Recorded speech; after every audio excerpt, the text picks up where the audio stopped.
श्री शिवाय नमस्तुभ्यम हर हर महादेव। देखिए दोस्तों, आज का ये वीडियो बहुत ही ज़्यादा खास होने वाला है क्योंकि पूज्य गुरुदेव ने अपनी आज की शिव महापुराण कथा में 3 बहुत ही चमत्कारी उपाय बताए हैं जो आपको मात्र सफ़ेद फूलों से करना है। एक उपाय को बताते समय तो पूज्य गुरुदेव ने यहाँ तक कह दिया कि यदि आप यह उपाय पितृपक्ष के दौरान किसी भी दिन कर लेते हैं तो आपको अपने पूरे जीवन काल में कभी भी गरीबी का सामना नहीं करना पड़ेगा, आपको धन की समस्या कभी भी नहीं होगी। और सफ़ेद फूलों का यह उपाय यदि आप करते हैं तो आपके जीवन में चाहे कैसी भी समस्याएं चल रही हो, चाहे आपका बच्चा पढ़ाई लिखाई में कमज़ोर हो, यदि वह नौकरी के लिए तैयारी कर रहा है लेकिन उसको नौकरी नहीं मिल पा रही है, तो पूज्य गुरु जी ने कहा है कि पितृपक्ष के दौरान आपको यह एक बार सफ़ेद फूल का उपाय ज़रूर करना है। और यह उपाय करने के बाद हम आपको यकीन दिलाते हैं कि आपके बच्चों को नौकरी भी मिलेगी और आपके जीवन में सुख समृद्धि तथा वैभव की भी प्राप्ति होगी। तो चलिए दोस्तों, जान लेते हैं उन विशेष उपायों के बारे में। लेकिन उससे पहले आप सभी से एक प्रार्थना है कि चैनल पर पहली बार आए हैं तो चैनल को सब्सक्राइब करके कमेंट में ओम नमः शिवाय जरूर लिखें। देखिए, आज की शिव महापुराण की कथा में पूज्य गुरु जी ने एक बहुत ही विशेष बात बताई है जो हम सभी को अपने जीवन में उतारनी चाहिए। पूज्य गुरु जी ने कहा है कि हमें कभी भी महादेव की परीक्षा नहीं लेनी चाहिए, हमें उनकी हमेशा प्रतीक्षा करनी चाहिए। चलिए दोस्तों, बात करते हैं पहले विशेष उपाय के बारे में।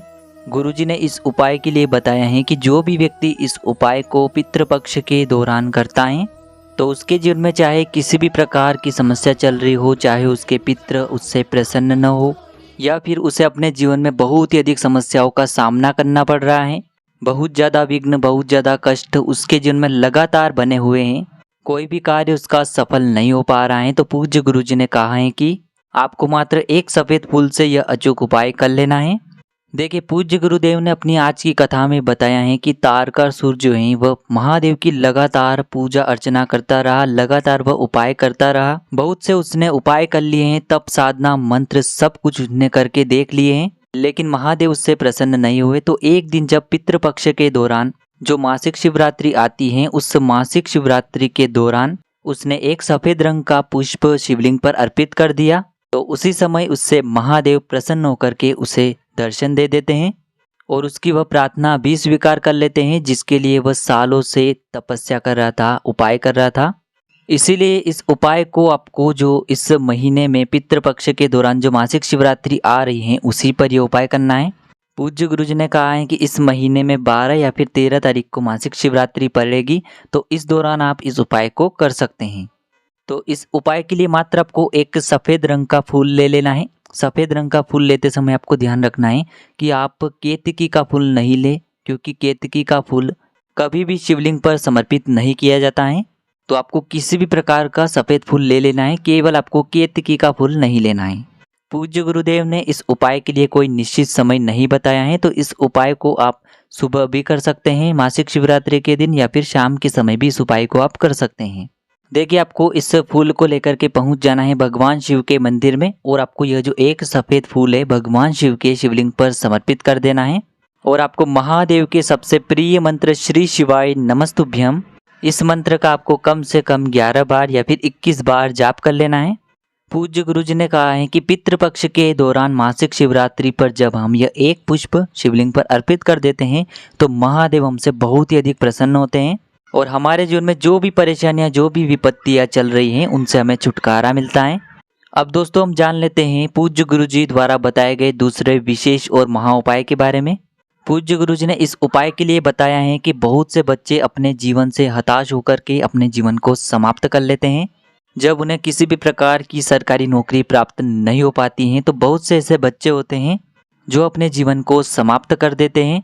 इसलिए आज की शिव महापुराण कथा में पूज्य गुरु जी ने 3 चावल के दानों से और 3 सफ़ेद फूल से बहुत ही चमत्कारी उपाय बताया है। पूज्य गुरु जी ने कहा है कि यह उपाय करने के साथ साथ आपको ध्यान रखना है कि आपकी जो मेहनत है उसे आपको लगातार जारी रखना है। आपको लगातार अपनी पढ़ाई को करते रहना है और लगातार आपको अपना जो कर्म है उसे करते रहना है, लेकिन साथ ही साथ आपको महादेव का सहारा भी लेना है। यह उपाय करने के बाद 3 महीने के अंदर ही आप देखेंगे कि महादेव जो हैं आपकी मनोकामनाओं को कैसे परिपूर्ण करते हैं।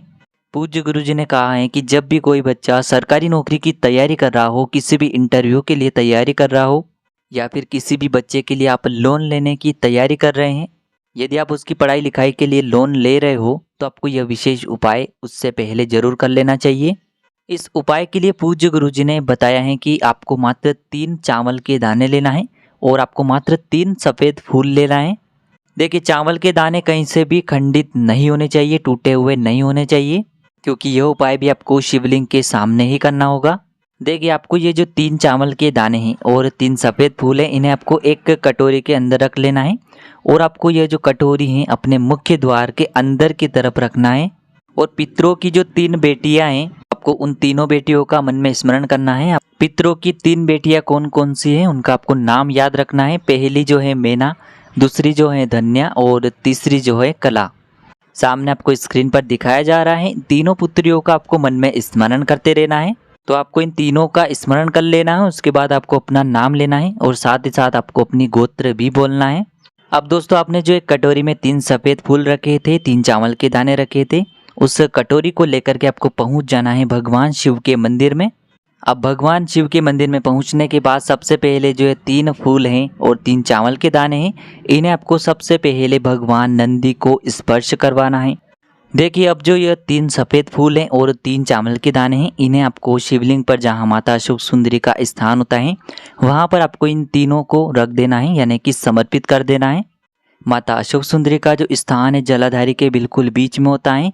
कहीं कहीं स्थानों पर जो उठी हुई लाइन होती है उसे ही माता अशोक सुंदरी का स्थान कहते हैं। तो उसी स्थान पर आपको ये 3 सफ़ेद फूल और 3 चावल के दाने आपको समर्पित कर देना है। पूज्य गुरुजी ने कहा है कि इस प्रकार से यह उपाय करने के बाद आप स्वयं 3 महीने के अंदर देखेंगे कि आपका बच्चा जो लगातार मेहनत कर रहा है, लगातार वह जो प्रयास कर रहा है, उसे महादेव की कृपा प्राप्त हुई है या फिर नहीं हुई है। तो इस प्रकार से आपको अपने बच्चों की तरक्की के लिए ये चमत्कारी उपाय भी अवश्य करना है। अब दोस्तों, हम जान लेते हैं तीसरे और अंतिम उपाय के बारे में। इस उपाय के लिए गुरुजी ने अपनी शिव महापुराण की कथा में बताया है कि इस उपाय को करने के बाद आपको जीवन में कभी भी गरीबी का सामना नहीं करना पड़ेगा। आपके जीवन में सदैव ही धन धान्य की बरकत होती ही रहेगी। देखिए, इस उपाय को आपको अपने घर से एक रोटी ले लेनी है। रोटी आपको गेहूं के आटे की बना लेनी है। फिर इस रोटी के ऊपर आपको थोड़े से चावल यानी कि अक्षत के दाने रख लेने हैं। फिर इस रोटी के ऊपर आपको थोड़ा सा गुड़ या फिर थोड़ी सी चीनी रख लेनी है। दोनों में से आपको केवल एक ही वस्तु रखनी है, या तो आपको गुड़ रख लेना है या फिर आपको थोड़ी सी चीनी रख लेनी है। इसके बाद आपको इस रोटी में थोड़ा सा दूध डाल लेना है। देखिए, गुरुजी ने बताया है कि यदि आप यह चावल के दाने, गुड़ और शक्कर यदि इस रोटी पर नहीं रख सकते हैं तो आपको एक कार्य करना है, आपको थोड़ी सी खीर बना लेना है। क्योंकि आप सभी को पता है कि महादेव को जो है खीर बहुत ही अधिक प्रिय होती है। इसलिए आपको पूरे पितृपक्ष के दौरान किसी भी एक दिन यह उपाय कर लेना है कि यदि आप खीर बना रहे हैं तो उस खीर को आपको उस रोटी के अंदर रख लेना है। अब आपको इस रोटी को, जो आपके घर के बाहर गाय माता होती है, उस गाय माता को इस रोटी को आपको खिला देना है। देखिए, पूज्य गुरुजी ने कहा है कि पितृपक्ष के दौरान कोई भी गाय माता जब भी आपके घर के बाहर से गुजर रही हैं तो किसी भी दिन आपको पितृपक्ष के दौरान यह जो रोटी है गाय माता को खिला देनी है। पूज्य गुरुजी कहते हैं कि गाय माता में 33 कोटि देवी देवताओं का निवास होता है और इस प्रकार से यदि हम पितृपक्ष के दौरान किसी भी गाय माता को रोटी खिला देते हैं तो हमारे जीवन में कभी भी धन धान्य की समस्या उत्पन्न नहीं होती है। यह रोटी सीधे हमारे पितरों को प्रसन्न कर देती है तथा हमारे जीवन में धन धान्य, सुख, समृद्धि और वैभव की सदैव से वृद्धि होती है। तो दोस्तों, इस प्रकार से धन प्राप्ति के लिए आप यह उपाय कर सकते हैं। तो इस प्रकार से दोस्तों, आज की इस वीडियो में हमने आपको 3 चमत्कारी उपाय बताए हैं। यदि आपको उपाय से जुड़ा किसी भी प्रकार का सवाल पूछना है तो आप हमें कमेंट में पूछ लें। उपाय को करते समय किसी भी प्रकार की गलती न करें। श्री शिवाय नमस्तुभ्यम। हर हर महादेव।